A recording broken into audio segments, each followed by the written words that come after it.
प्यारे बच्चों, आज हम लोग ठाकुर जी के विश्वास की कहानी करेंगे। उसके बारे में चर्चा करेंगे।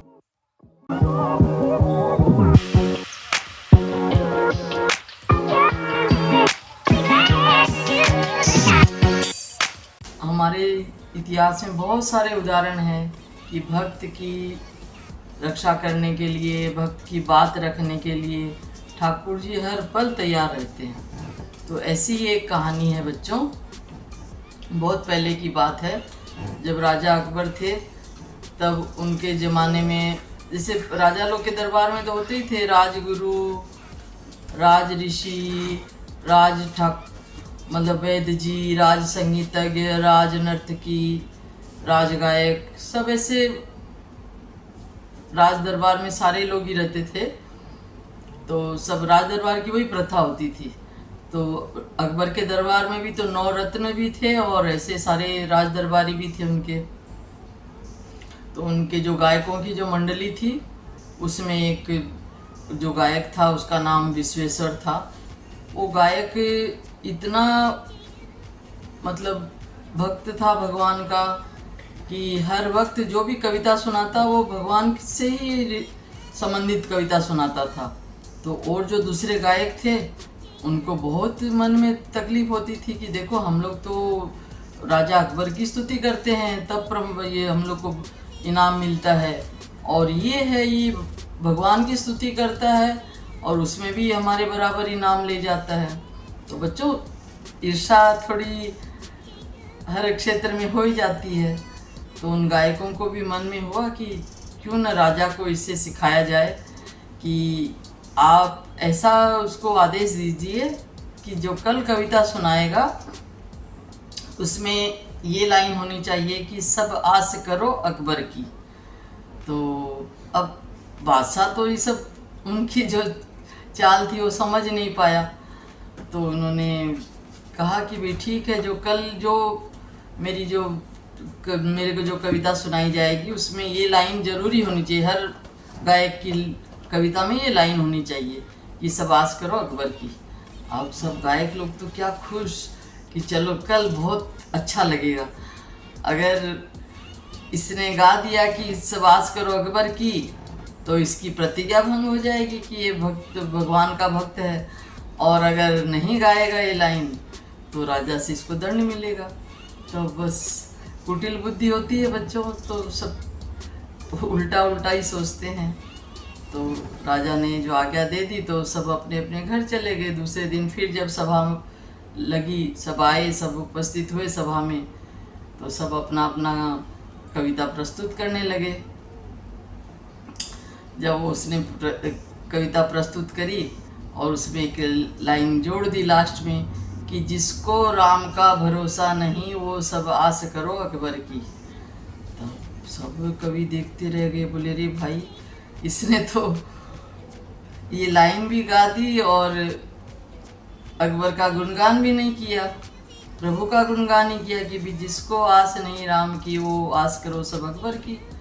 अब राजा को तो बुरा नहीं लगता क्योंकि वो तो रोज ही उसकी कविता सुनता था, प्रभु गुण जो गाता था वो तो ये खेल समझ भी नहीं पाया। पर सारे गायक तो बहुत एकदम हताश हो गए कि चलो, ऐसा बड़ा सुंदर सुजोग हमने सब तैयार किया था पर ये तो उसमें भी फंसा नहीं, उसमें से एकदम बाकायदा निकल गए। तो इसने लाइन भी गा दी और गुणगान भी प्रभु का कर दिया। तो इसी से संबंधित एक कहानी और भी है बच्चों। दक्षिण की ये कहानी है। तो वहाँ भी एक राज दरबार में राजकवि था, सोमेश्वर नाम था इसका, सोमनाथ नाम था उसका। तो सोमनाथ भी बहुत प्रभु का भक्त था, एकदम शिव जी का एकदम अनन्य भक्त था वो। और वो भी अपना बस राज दरबार में रोज कविता सुनाता था, राजा को आनंदित करता था। तो ऐसे ही क्या होता है, पड़ोस के गांव में भी, पड़ोस के राज्य में एक बहुत बड़ा कवि था अच्छा। तो वो सोचता था कि मेरे मुकाबले में तो कोई आसपास में कवि है ही नहीं।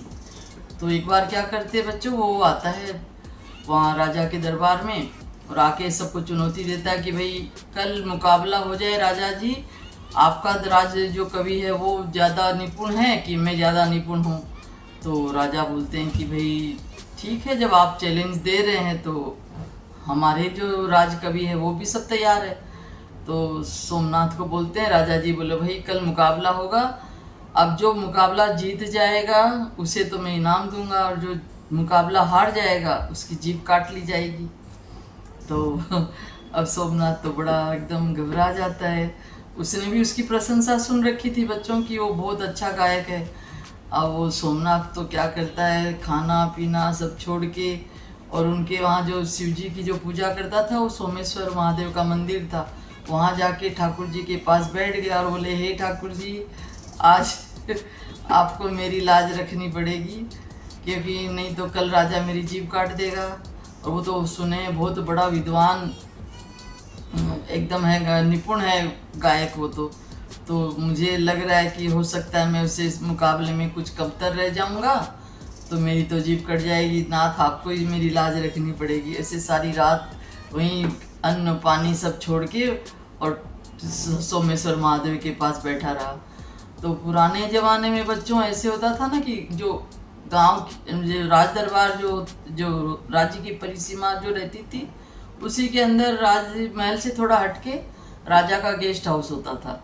तो उसके अतिथि लोग को वहीं ठहराया जाता था, बगीचा होता था। पहले तो नल होती नहीं थी, तो कुआं सब जगह रहता था, कुआं है, तालाब है, उनका जो अतिथि लोग के लिए रहने के लिए अच्छा महल बना हुआ रहता था, सारी व्यवस्था रहती थी। तो जो पड़ोसी देश का जो गायक था उसको भी वहीं ठहराया हुआ था। तो सुबह जब सुबह एकदम मुंह अंधेरे में, जैसे सूर्य भगवान उदय होने वाले हैं, उस समय एक शिवजी भगवान भिखारी का रूप बना के, मतलब बूढ़े ब्राह्मण का रूप बना के आते हैं, सारंगी हाथ में लेके, बोलते हैं कि जय श्री राम।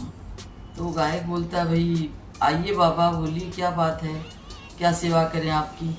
तो बोले भाई मुझे तो कुछ सेवा का ज़रूरत नहीं, मैं तो ऐसे ही थोड़ा घूम रहा था यहाँ पे, तो यहाँ रौनक देखा तो मैं सोचा कौन आया हुआ है, ज़रा मैं भी मुलाकात कर लूँ, तो इसी बहाने से मैं आ गया। तो वो गायक बोलता है कि अच्छा बाबा, बहुत अच्छा किया, आप बैठिए। फिर जब हाथ में सारंगी देखता है तो बोले आप कुछ गाते भी हैं क्या बाबा? बोले हाँ मैं गाता हूँ बहुत। तो बोले कि कुछ सुनाएंगे मुझे भी? बोले ज़रूर सुनाऊंगा। और वो बस शिव जी भगवान तो वहाँ बैठ गए सारंगी लेके, और ऐसी तान छेड़ी बच्चों कि वो तो गायक तो हतप्रभ हो गया। बोला अरे बाबा, ऐसा तो मैंने संगीत और ऐसा गायन मैंने आज तक जीवन में नहीं सुना।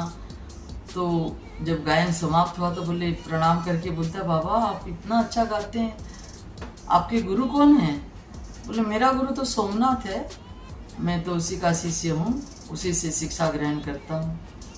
तो वो गायक तो चंबित हो गया, बोले रे ये उसका शिष्य इतना अलौकिक गायन गा सकता है, तो इसका गुरु तो पता नहीं कैसा गायन गाएगा, तो मैं तो आज मेरी हार जाऊंगा और मेरी जीभ कट जाएगी। ऐसा सोचकर बच्चों तो वहीं से अपना बोरिया बिस्तर बांध के अपने राज्य में चला जाता है। सुबह राज दरबार लगता है, सब खोज खबर होती है।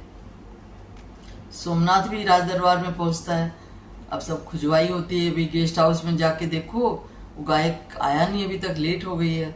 तो जाके देखते बोले महाराज वहाँ तो कोई है ही नहीं, कोई नामो निशान ही नहीं है उनका। तो बोले हैं कहाँ चला गया?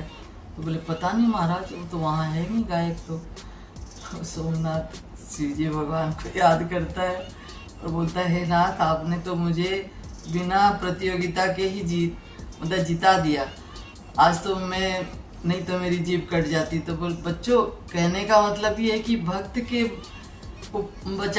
को बचाने के लिए, भक्त की सहायता के लिए ईश्वर हर पल हाजिर रहते हैं, परंतु उसमें तो एक शर्त है ना बच्चों, कि अपनी जो कार्यशैली है, अपना जो लक्ष्य है वो हमेशा पवित्र होना चाहिए। किसी को कष्ट देने का नहीं, किसी को सताने का नहीं, किसी को धोखा देने का नहीं, किसी का शोषण करने का नहीं। इस तरह अपना लक्ष्य जब अच्छा पवित्र रहेगा और हम लोग की श्रद्धा भगवान में रहेगी तो भगवान हर पल हमारे लिए हाजिर है बच्चों।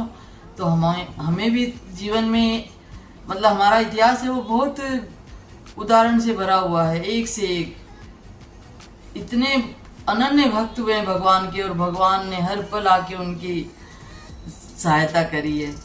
आप भी इतिहास में जब बहुत सारे उदाहरण हम लोग पढ़ेंगे तो मीराबाई का है, भक्त प्रहलाद का है, हम लोग उदाहरण सुनते हैं ना कि जहर का प्याला भेजा राणा ने, विष जो नागों का पिटारा भेजा, तो नागों का पिटारा तो जब खोला गया तो हार बन गए फूलों के, और विष का प्याला है वो अमृत बन गया बच्चों। तो भक्त हाजिर है अपने मतलब भगवान हाजिर है अपने भक्त की रक्षा करने के लिए, परंतु उसमें शर्त यही है कि हमारा लक्ष्य हमेशा पवित्र होना चाहिए और हमारे विचार भी पवित्र होने चाहिए बच्चों। इसीलिए हम लोग भी इस कहानी से यही सीखते हैं कि प्रभु में हमेशा श्रद्धा रखनी चाहिए, प्रभु का हमेशा हमें मन में जो है श्रद्धा के साथ हमारा जो कर्म है वो हमेशा पवित्र होना चाहिए। और जब हम लोग अच्छा लक्ष्य लेके अच्छी सोच रखेंगे, अच्छा कर्म करेंगे, तो प्रभु हमारे साथ हर पल खड़े हैं, हमारा मार्गदर्शन करने के लिए, हमें कार्य में सफलता दिलाने के लिए। तो बच्चों ये जो आपको कहानी अगर पसंद आई हो तो इसे बच्चों लाइक करना, सब्सक्राइब करना और कमेंट जरूर कर देना, जो पता चलता है कि आपको कहानी कैसी लगी और आप क्या सुनना चाहते हैं। तो बच्चों आज की ये कथा यहीं समाप्त करते हैं। जय श्री कृष्ण।